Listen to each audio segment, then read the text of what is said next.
God have mercy on us all. Did I screw that up? And you can get Listen Up for only $14.99. Leroy, you for a year, decades, 3-4 decades, you have been interested, and not just interested, but I mean, you've been working on the edge and the margins and poverty, eradicating that, being a voice in that space, being prophetic in those areas, both inside and outside of the church.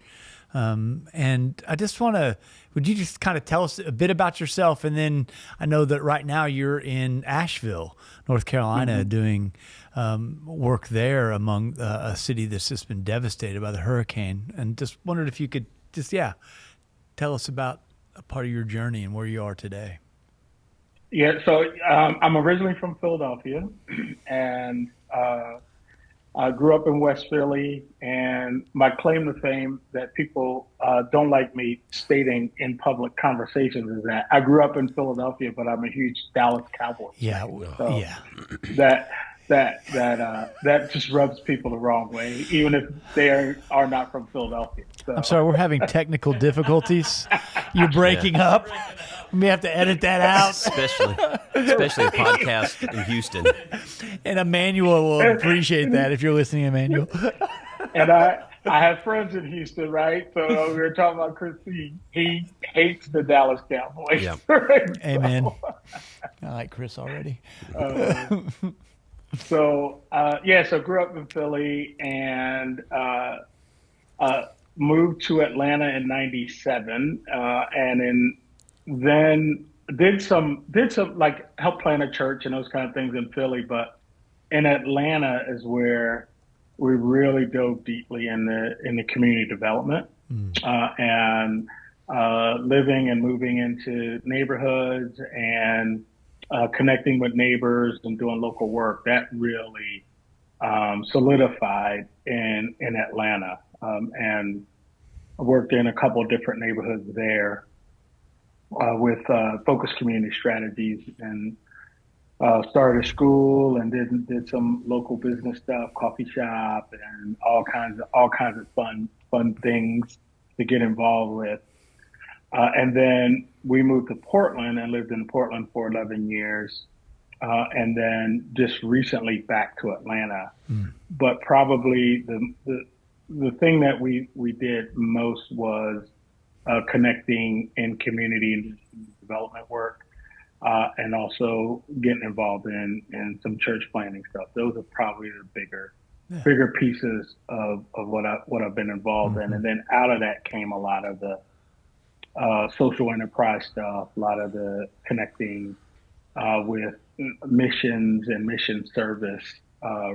Ran a couple of missions organizations in the States, and ran part of Word Made Flesh, which is in 9 different countries. So a whole lot of stuff. That's amazing. That actually led to where I am now, I think. Yeah. I forgot that you were leading Mission Year and Word Made Flesh as well. Yeah. So that's and then you were a part of the United Methodist Church, or at least they had to contract a good Baptist out for the work you were doing up in Oregon, right? With the greater Northwest area of United Methodist, and the director of innovation, and spent 5 years doing that, and learned a lot about the church and Methodism and all of the above. It probably wasn't the best time to join into the Methodists. There was a lot going on. A lot going on, right? But it was good. We've been a family feud for the last few years. That's right. All of a sudden, I found myself in the middle of a family fight. Like, wait a minute. What's going on? And so now you're in Atlanta, but what got you to Atlanta? What are you doing today? So now I am part of the team in neighborhood economics, and I feel like this is the the next iteration of where my experience has brought me, and that is in this idea of what it looks like to support a local community, to support local economy, to walk what does that mean? What does that look like for somebody who's trained as a pastor, right? I know nonprofit work, right? Church planning and all those things. If I were to, you look back and it's hindsight's 2020. If I was able to go back and come back at something, I would include a lot more around economics, that the wealth gap and the lack of support for local business and local community and Black and brown businesses and all that, I've learned and I'm a part of with neighborhood economics is the next iteration, I think, of what I'm doing as a community developer. Right. That I wish I would have broadened my understanding of local economy. And so that's where I sit now. I'm in Asheville right now, and as y'all know, the storm hit here, and it really wiped out a lot of Asheville and a lot of the businesses here. A lot of the economy is stalled. Our offices are gone. Our founder's home is gone, and we're trying to tell that story so that people can respond, not only to help like neighborhood economics rebuild, but to deepen our work in walking alongside people and places that historically have not received resources. And so for the next months, as we reconstitute how we move and work as an organization, it's going to be deep concentration on Asheville, deep concentration on supporting local businesses and local economy for Black and brown folks, but not just Black and brown folks, any small business that has been wiped out by this storm. And it really uncovers, how when we said when COVID hit, it actually uncovered some historical stuff, right? Yeah. This is the same. This storm, right, uncovers and starts to highlight some of the hardships of Black and brown businesses not being able to establish themselves, not being able to get the resource they needed. And so a storm wipes them out, and it wipes out their livelihood, family situations. And so we're going to try to do what we can to tell that story and be a part of it, as well as help rebuild whatever. So I have a question. It's maybe a bad assumption. So Asheville is like resort area, right? Isn't it? It's I kind of think of it as like the hippie spot in North Carolina. Isn't that what kind of they call it? Right. Yes. I've never been even. I've been around the Southeast a lot, but I've never been to Asheville. But I've heard a lot about it. Just again, this is a stupid assumption on my part. I kind of thought of it as like a bunch of white hippies, like with too much money, or they retired early, like surfer dudes who wanted to live in the mountains. Is that really wrong, or? That's partially the story, right? That yes, it is a place where people come in the summers to get away, in the winter to skiing, all those kind of things are kind of that outward picture of Asheville in this area. But historically, there's some things right around how all of that got established, right? And who benefits or profits from the resources that the industry brings people into town for vacations and all those kind of things. That there is an inequity here around how Black and brown businesses get established and are a part of that. There's a historical Black community here, right? And there's a growing Latino Hispanic community as well that's a part of the landscape. And it's kind of invisible to some degree, right? And so that's where we're concentrating a lot of our work now.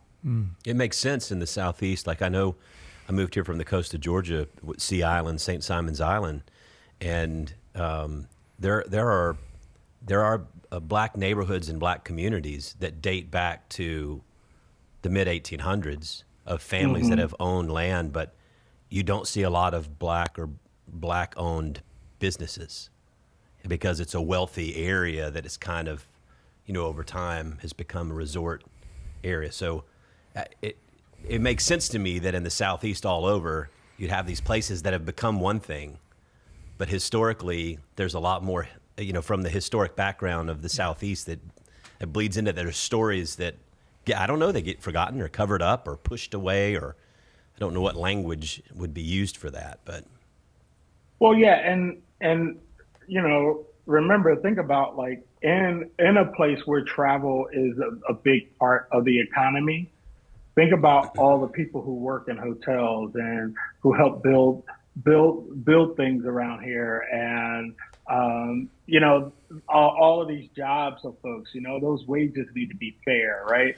The people need to have homes to move into and be able to afford them, right? Their neighborhoods need to be supported.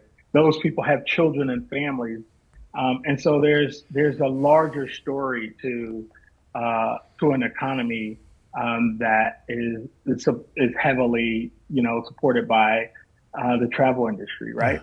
So we have to think about all of those things as well. So and those are the people who get wiped out in a storm and can't recover, right? Help me understand, or help us understand, because the things that happen like in a storm, like you're talking about, uncover more than they do anything else. So there's a great revelation that happens, and an unmasking that happens. We live in a town called Spring Branch, and I think one of the things we're experiencing here, particularly kind of north of the highway, is a gentrification. And some of that uncovering happens in a really slow way where it just looks like economic growth, right? Right. But then you look back and you think, wait a minute, in that economic growth, there's a displacement of people, right? In the same way that a storm immediately displaces people. Like, can you tell me what the gospel has to do with any of this? Shouldn't we just be saving souls, Leroy? That's good. To not get in any trouble, yeah, I guess we should be saving souls. But okay. Check that box. Okay. And but think about, I've been involved in a number of recovery kind of work after storms, more than I thought I would ever be, right? So Katrina and Hugo and Houston had a big storm a number of years ago, and so what I have seen is the initial outpouring of the part of the church that gets that giving people food and clothes and resource when they are displaced actually is a strong point of the church. Yeah. That I tell you, in Katrina, when New Orleans was wiped out, for years there were groups of church folks coming down there in groups to help that city recover.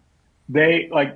The church led that, and I think I don't know if people know that story really well. In Houston, churches loaded up tractor trailers of water and clothing and brought it down. And I'm imagining when I go down and take a look around Asheville today, we're going to probably find and see that there are churches who have opened their doors or using their space or any of those kind of things. So yes to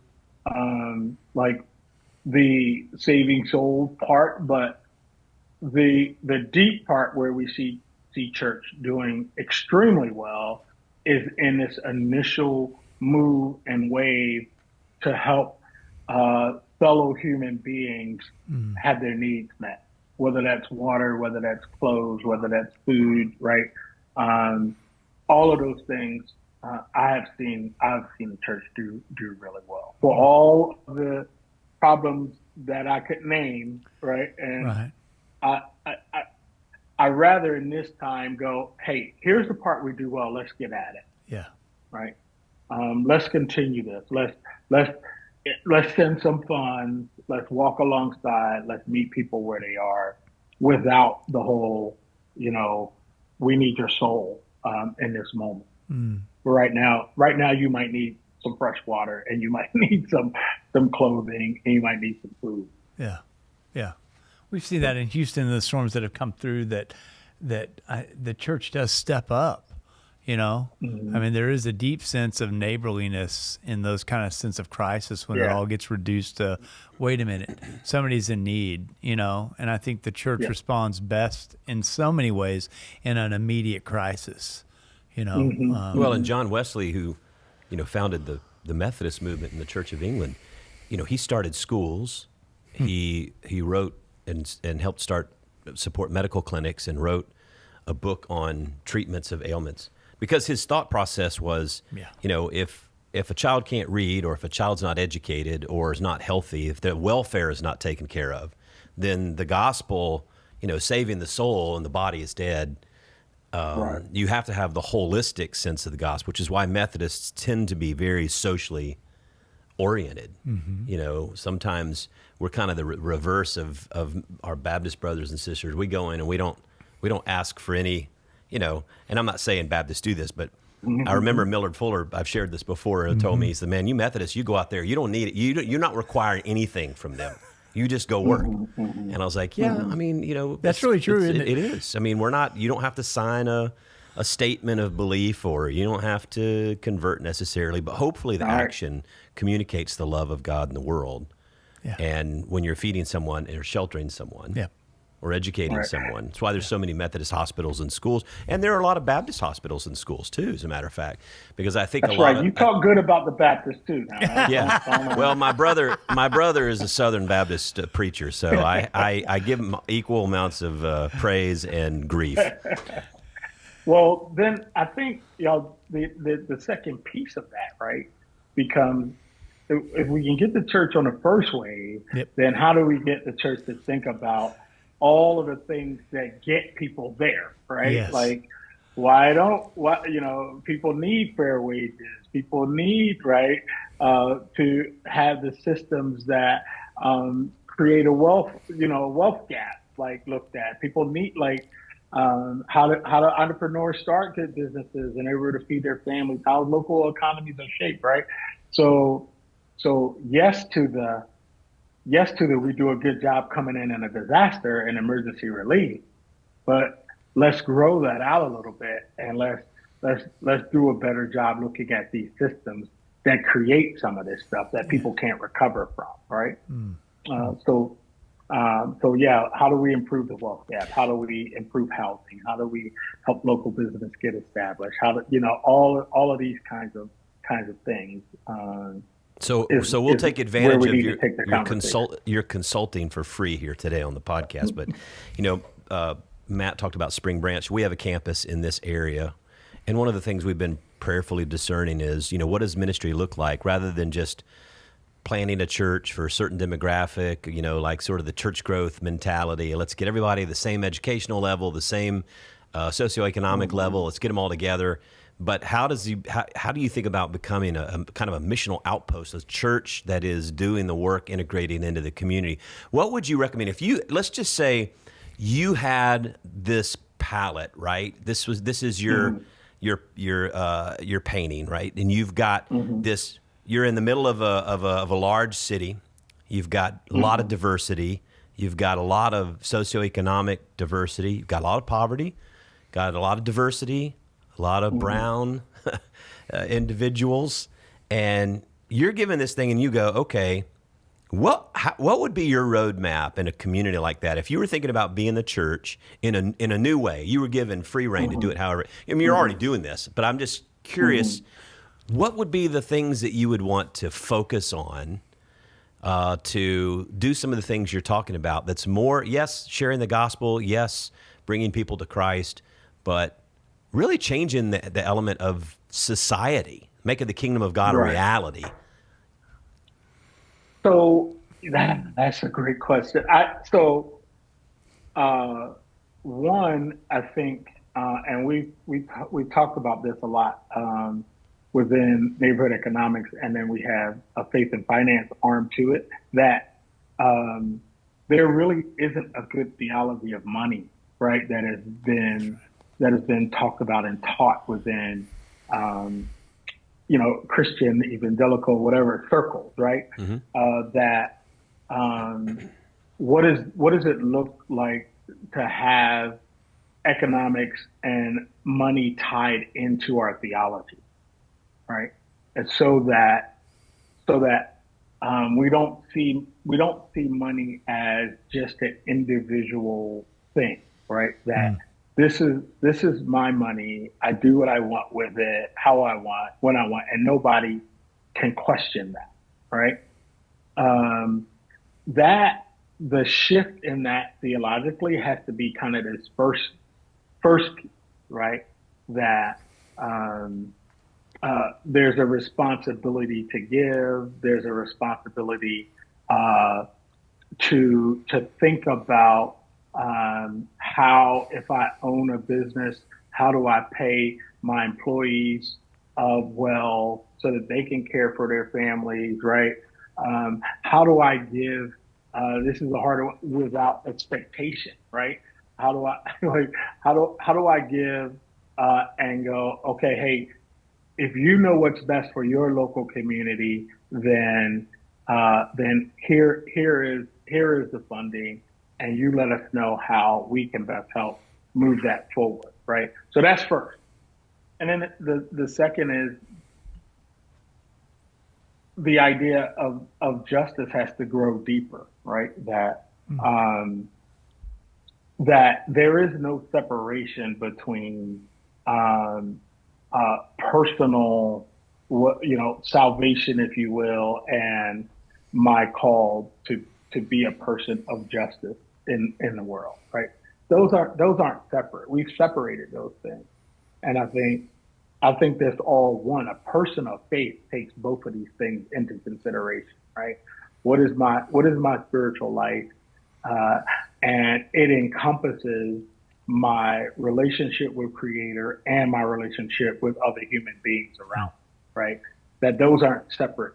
Those aren't separate. I'm not going to get judged separately on those things. If there's a judgment to happen, it's going to encompass both of them.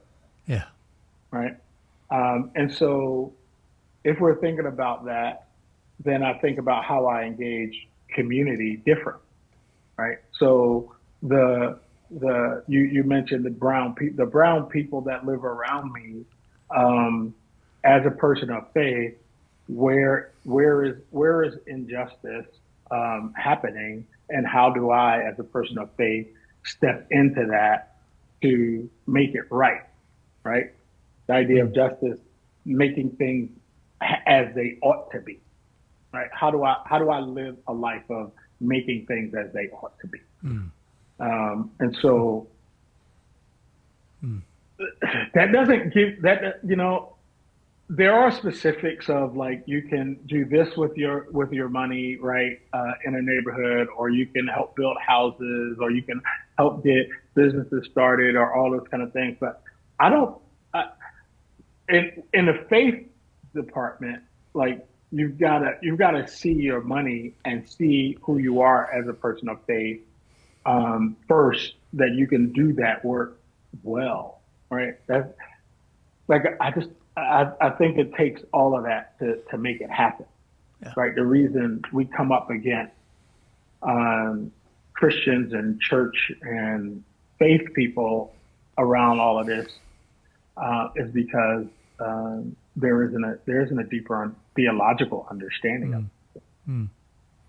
Where are you seeing, like, evidences of kind of some hope in, because you travel a bunch, you are involved in a lot of kind of people's lives, different types of innovative ministries. Where are you seeing what you're talking about kind of happening in the world right now in the church?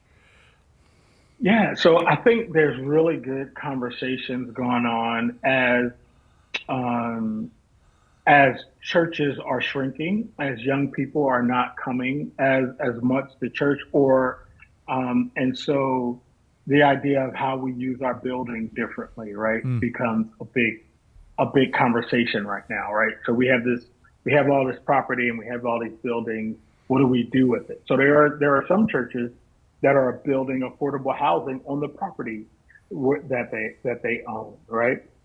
There are churches who are opening up their building for entrepreneurs to use for setting up a coffee shop or a pop-up business or those kind of things. That we're starting to see that happen a little bit around the country, and there are groups who are taking that charge up, like Rooted Good, for instance, right? Those folks are changing the landscape a little bit of how churches think about their buildings, how they think about their resource, and how they engage community. So yeah, we see that starting to have an uptick. That's great. That's great. Your work in Asheville, could you tell us just a bit about that? And is there ways that kind of the church writ large can join in on that? Like what is if folks wanted to participate, what would that look like? Yeah, so you can do that in a couple ways. You can check out our website and go there, and you'll see a way to donate or connect to our work. Neighborhoodeconomics.org. We have a campaign going now specifically for Asheville through Hope Mob. We can give you a link to connect on that. Matter of fact, I think I sent that to you. Yeah. And you can do either one of those things right now to kind of help in the moment. Great. We'll put those in the show notes so people have access to those things as well. Yeah, that's great. That's great. So one of the things I also know you as is an innovator in the way that you think and the way that you operate in the world, and also as a person that mentors. I've been around you long enough now to know that folks really kind of seek you out for wisdom and for their own sense of, especially as I have gotten to know you, younger folks that are just saying, Leroy, would you walk with me? I want to live in a more faithful way in this world that might bear witness to the love of God, to the love of Christ. Can you tell me kind of about the season of life that you're in right now and how, where your growth edges are, how you're seeing yourself and other people? Mm-hmm. So I turned 60 in 2 months, actually 2 months from tomorrow. So, and in that space, I think I'm now thinking about like, what does it mean to coach and mentor and younger, innovative folks coming along who have these proclivities toward I'm not afraid of change. I'm not afraid of risk. That's not very popular. And so what do I do with this part of it? Right. So, I wish 30 years ago that I knew someone who understood that and walked with me through the space of, oh, I want to create this thing because I see this need in my community. How do I pull that together? Or I got this great idea. Let's put it into play. Let's go for it. That part of me didn't get fed very well. It was always, oh no, move slow, move careful. Don't take risks. Don't, those types of things. And I want to be a voice and a mentor and a coach for younger people who have that as a part of who they are. I think there are people who are made that way for reasons. And those reasons are to keep the world moving, to keep it innovative, to keep upward changes, and to give new ideas and new things as they emerge. There's a set of people who have those things. And I want to coach and be a mentor and elder to folks. That's great. Kind of where, as I turn 60, as I'm an old man. Can I ask Hard question. I'm just curious, as you look at society now, this question has to do with race and religion and the church, and I think just in culture and society. When I look at society as a whole, it seems and feels to me that the move that society has made towards embracing diversity or equity or an inclusion, there seems to be a move to try to roll a lot of that back.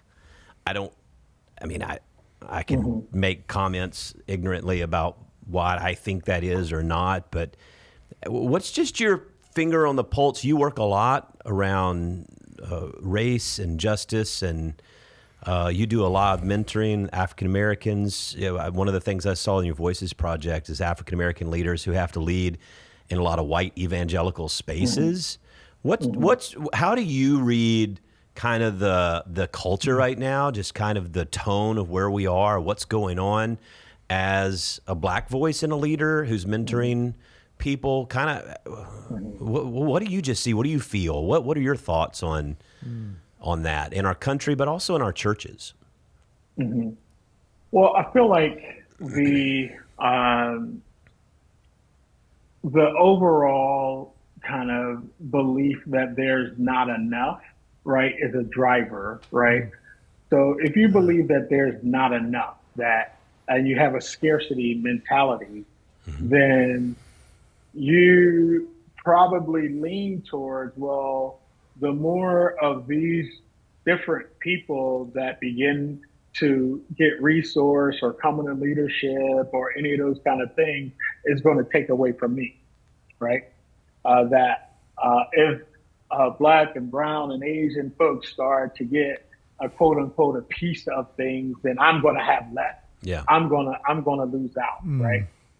That mentality is what drives, I think, a lot of what we're experiencing today. And then the other that I've come across is like, don't think. I'll try to word this correctly. No, say it. If people think that if, say, a Black woman or a brown man or, folks of different ethnicities, if they have power or they are in a lead spot, here is the fear that they're going to do to me, treat me the way I treated them, right? That all of the injustice, all of the prejudice, all of those things. If they get power, then I'm gonna be below, and I'm gonna be without. They're gonna do with their leadership what I did with mine, right? That mindset. Had a number of conversations around that. Like, well, what am I gonna like? Where a white male will go, well, what am I gonna do if you're in charge? Yeah. Like, what? Why is that the question? The question is whether I'm in charge or you're in charge, or I have a position or you have a position. The same rules and ideas about justice and equity apply. Those don't go out the window. And so I try to talk through those things, and to work with leaders of color around them coming to spaces as their true self, that they no longer need to over assimilate or assimilate into a specific culture or a way of doing things. They can bring themselves to it and be themselves. And that makes a lot of difference for young leaders of color in general, that develop some inferiority because of the way they were taught or educated or treated, right?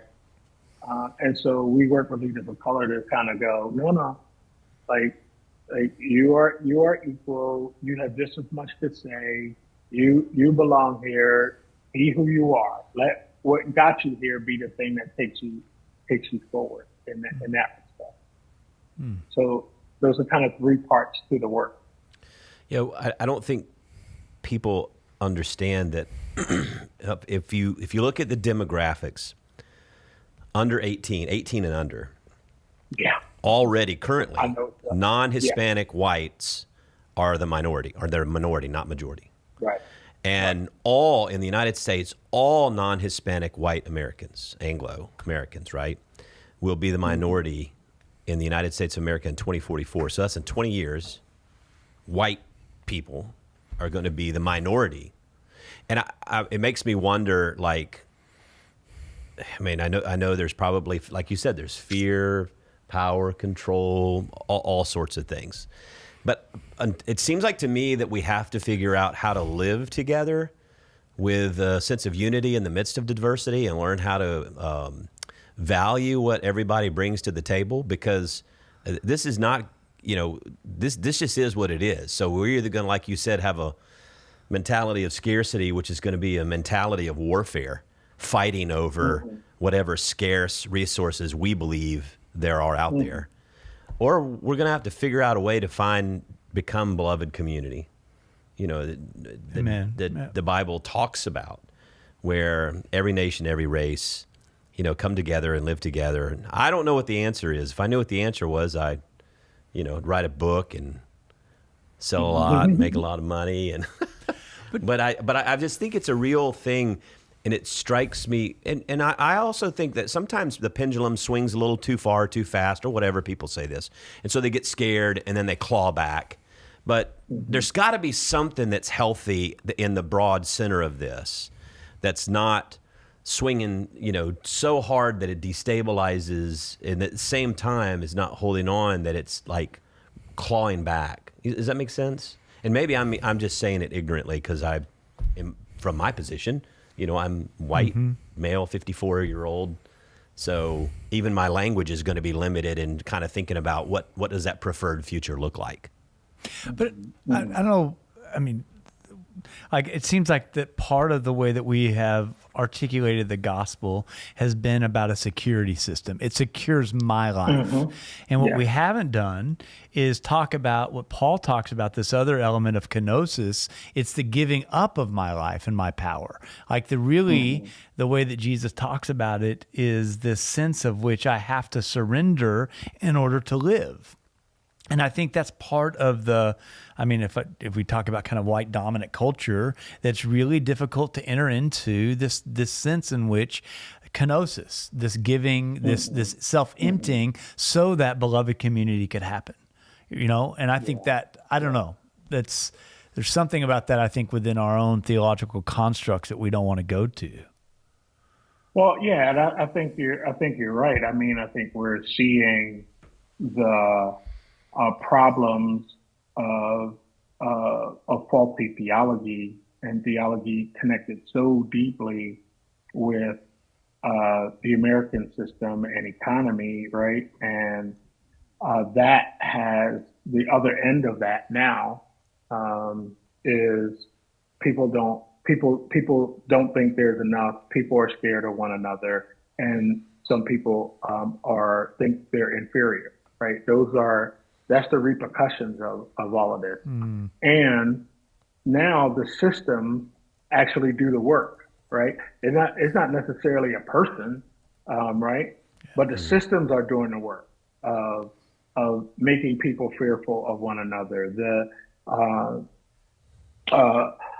All, like, the way that the banking and housing and all of those systems work, right, keeps people in a certain economic place. And so not only do we have to build people up and correct theology, but now we've got to correct system, which is really hard, really long, really slow work. And so, but we got to think about those things as pastors, as leaders, as nonprofit leaders. Like, my work is with people personally, and my work is systematic. That you got to think about both of those things. If you don't solve systems, you'll make people feel better, but you won't change their situation. Yeah. That's one of the things that I'm realizing, like, and some of the things that some of the groups you and I are running in, Leroy, is that like this idea of theology being hyper local and hyper relational, right? But connected both kind of nationally and globally, but the sense in which like asking the question, who is my neighbor? When I realized that 5 miles from here, 3 miles from here, there's 2 different school systems. There's kids that don't have beds, they're sleeping on the floors. There's and thinking like, what does that have to do with the gospel of Jesus? When I look at that, I mean, I think it has everything to do with the gospel of Jesus. It's literally a neighbor, Matt. Like we, I can't remember who gave this talk at our last neighborhood economics event, but he showed that your exit off the freeway, right, matters, right? So yes. One exit from another changes, right, what your you see. Economic situation. Yep. Right? That's so true. It changes what you see. It changes a hospital. It changes a school, right? Yep. It changes job. All of these things, one exit away on a freeway, right? That is your neighbor. Your That's right. neighbor is one exit away, right? They're not somewhere far off. Yes. Yeah. That's fascinating. I never thought about it, never heard that. It's so true in Houston. Yeah. I mean, I know it's true everywhere, but it's really true in Houston. If you go And the left or exits you are go not right. the exits are not that far apart, actually. No. Exactly, right? If you think about an exit and you think, and your church is asking the question, who's my neighbor? All you got to do is say one exit before this. Everybody go another exit. Right. And see what happens. Right? It's really true. That's fascinating. Yeah, and I think that's part of the work that we're attempting to do. John had mentioned, like with the church at our other campus in Spring Branch, is to realize that it's not just acquiring that so that we kind of can colonize and do. It's saying, wait, like we really want to give ourselves away. We want to bear witness to a love and to a grace but we're not coming to save. We have more to learn and to be shaped than we do to shape in some ways, or in many ways, right? And so it's bringing what we have, but also, I mean, I think so often, well-to-do Christians say, "Hey, come to the table," and when things get hard, they remind people that they own the table, right? Right. Rather than to say, "Wait, it's the Lord's table. We don't own this stuff. We need to be responsible with you in it together as we build community." Yeah. But how do we give ourselves away in that space, right? Yeah. Yeah. I know I'm a pastor, but boy, the man, if we look back and go, oh my goodness, what were we teaching people, right? Right. What was I doing? Yeah. Right. And not saying something about so many things that matter in the lives of people, right? Every day, and inflating some other things that aren't as important. That's right. It's good. Leroy, thanks so much for being with us. We'll put the organizations and what you're doing right now with Hope Mob in the show notes, and talk about that among our friends. But you've been an incredible gift to us, not just today, but in my own life, and shaping how I look at the work I'm doing in Houston and am called to do in ministry with John here at Chapelwood. And you continue to have an impact across the country. So we thank you and just love you for it. So yeah, thanks, Leroy. It's a pleasure to meet you too. Well, thank you. Nice to meet you. Thank y'all for having me on and allowing us some time to tell our story a little bit. Yeah, we're praying for you all up in North Carolina for sure, and the work that you're doing there. Thank you. Keep us in prayers. Thank you, brother. All right, y'all. all right, brother. We'll see you soon. Okay. Enjoy your day. Bye-bye. I think the work he does, it's always interesting. I want to learn more about the development stuff, socioeconomic development stuff of the church and faith. The word corporate, when you think about communal faith, corporate, the word corporate literally is from corpus, means the body. So when you think about corporate work, the corporate faith, it's individual. When we tend to be on the more evangelical side, we're highly individualistic. Yes. Whereas sometimes the mainline or more progressive side is very much into the corporate communal. Yeah. And I think you got to find, again, the balance between those two. That's right. Often, though, the corporal communal becomes institutional, and it doesn't feel like a body.